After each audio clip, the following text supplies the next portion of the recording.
जास्त वेळ घेत नाही, कारण मला छोटा सांगतो की बघा अजून फार वेळ झाला आहे सर. कारण मागच्या सेमिनारमध्ये जे मला वाटलं त्याच्या मला वाटतं 10 पटीत नाही, 100 पटीत नाही, 1000 पटीत या ठिकाणी मला बरं वाटलं अशासाठीच फक्त हे खरोखरच व्हेरी इन्स्पायरिंग इव्हेंट होता हा. पहिल्यांदाच माझ्या छोट्याला मी विचारलं की एवढं टायमिंग किती आहे, तर 5 ते 8.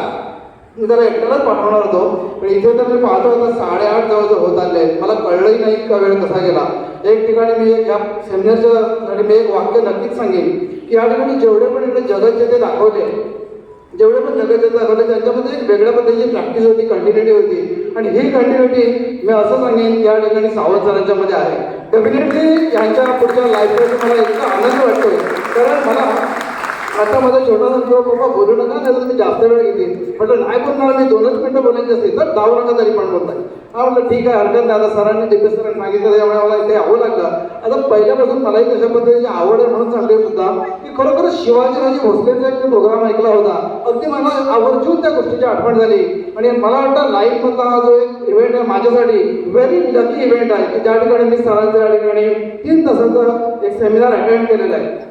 ज्यावेळेस शिवाजीराव भोसले पहिल्यांदा ऐकले तेव्हा माझ्या लाईफमध्ये मी कधीही त्यांना विसरणार नाही. तशा पद्धतीने सावंत सरांना पण पुढच्या शुभेच्छा देताना एवढंच सांगेन, खरंच म्हणजे मुलांच्यासाठी जो माझ्याकडे एक अनुत्तरित प्रश्न होता की ज्याच्यामध्ये मला उत्तरच नाही मिळत होतं की हा बाबा मोबाईल कुठून जाईल, की सोशल मीडिया जाईल कुठून, आज मला भरून पण येत आहे आणि आनंद पण होतोय की खरोखरच प्रत्येक पालकांना पण बरं वाटलं असेल की काय केलं तर आपला मुलगा ह्याच्यापासून अवॉइड राहील. डेफिनेटली सगळं छान आणि सुंदर आहे. सरांसाठी एक ओढ बोलतोय, मला गाण्याची आवड आहे म्हणून सांगतो.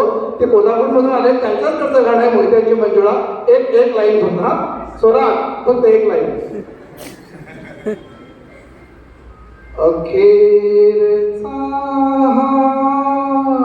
तुला दंडवत सोडून जाते का,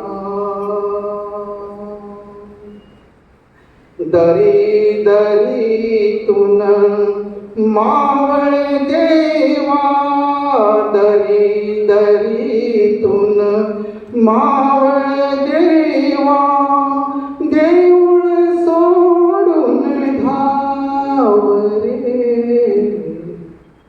अखेरचा तुला दंड